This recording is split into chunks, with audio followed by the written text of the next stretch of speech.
Close your eyes for a moment. Take a slow, deep breath and picture yourself standing at the edge of a quiet ocean.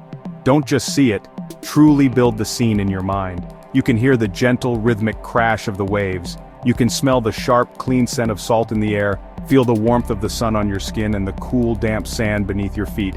Now, pause, open your eyes. Did you notice? Your heart rate may have slowed, your shoulders relaxed, even just a little. For just a moment your mind didn't just think about the ocean, it believed you were there, and your body responded accordingly. This is the profound power of visualization. Visualization is not just wishful daydreaming or a fleeting fantasy.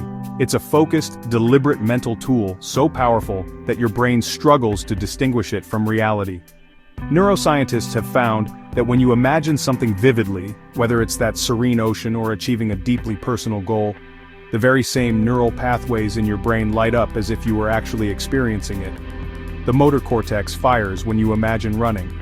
The auditory cortex activates when you imagine music. Your imagination is far more than simple entertainment. It's a fully equipped training ground for your mind, your body, and the architecture of your future.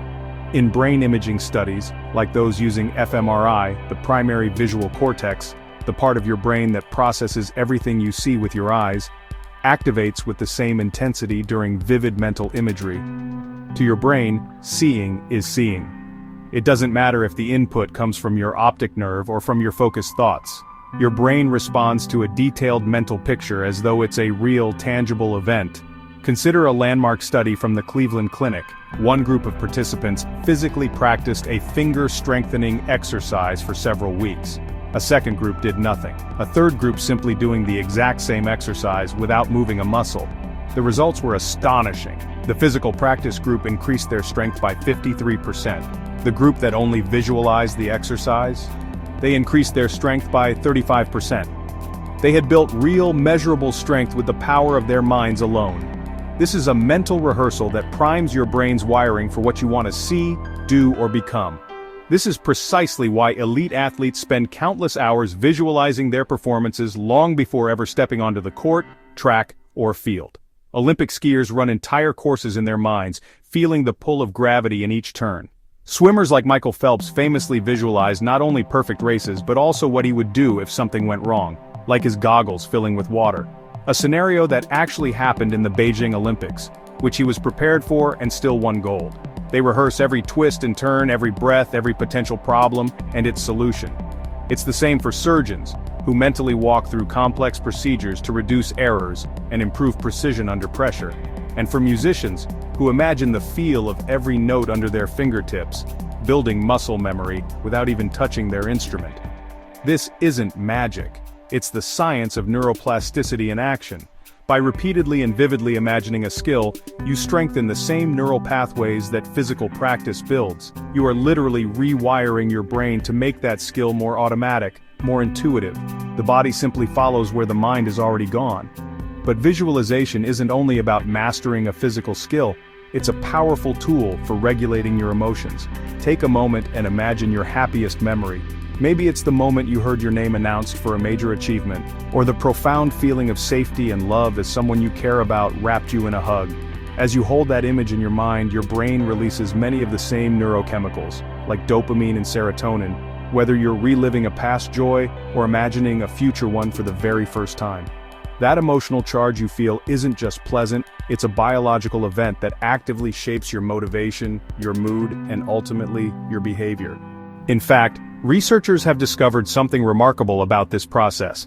After vividly imagining a scene or an event, your brain primes you to interpret the real world through that imagined lens. It creates a cognitive bias toward your vision. For example, if you spend 5 minutes each morning visualizing yourself as confident and articulate before a big presentation, you are far more likely to walk into that room feeling and acting confident in reality.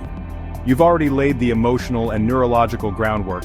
Your inner movie script begins to spill over, directing the scenes of your outer reality. Visualization also taps directly into our fundamental human abilities for creativity and planning. The very same brain regions we use to recall the past, like the hippocampus, are activated when we imagine the future. This is known as episodic future thinking. It's as if our brain is a masterful film editor, taking fragments of past experiences, knowledge and emotions, and cutting and splicing them into countless new possibilities for the future. This is the essence of how we design our lives, solve problems, and innovate, by first rehearsing and refining them in the theater of our minds before they ever happen. Of course, it's important to acknowledge that not everyone experiences mental imagery in the same way. It exists on a spectrum. On one end, some people have aphantasia, which is the inability to voluntarily conjure visual images in their mind's eye. For them, picturing an apple is a conceptual task, not a visual one.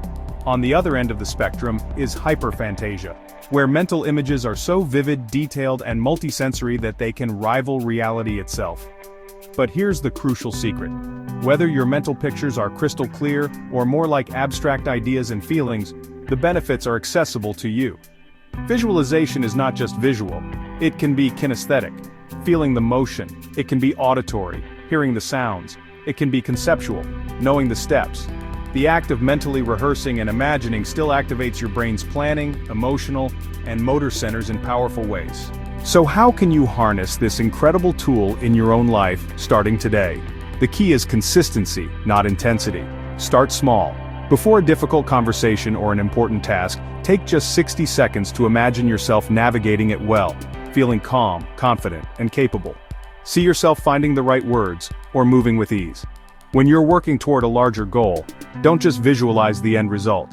That can sometimes feel intimidating. Instead, visualize the process, the small achievable steps you'll take to get there. Picture yourself successfully completing the step, and as you practice, layer in as many senses as you can to make it feel real. What do you see? The details of the room, the expressions on people's faces. What do you hear? The sound of your own steady voice, the encouraging words of others. What do you feel? The solid ground beneath your feet, the pen in your hand, the warmth of accomplishment. Even what do you smell? The coffee in the conference room, the fresh air after a long run. The richer and more detailed the sensory imagery, the more deeply your brain encodes the experience, and the stronger the effect will be.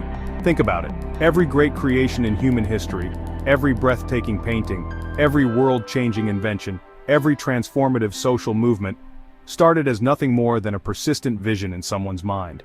Your imagination is not a frivolous distraction from the real world. It is the very blueprint for it. It's the architect's drawing before the first brick is laid. So the next time you catch yourself daydreaming, don't dismiss it as unproductive. Lean into it. You might just be doing the most important work of all. Building your future. One vivid, intentional image at a time. Remember, your reality is shaped twice. First in the boundless world of your mind and then in the physical world around you. This means that every single day, you hold the pen. You are the author of your own story. The only question is, what masterpiece will you choose to picture next?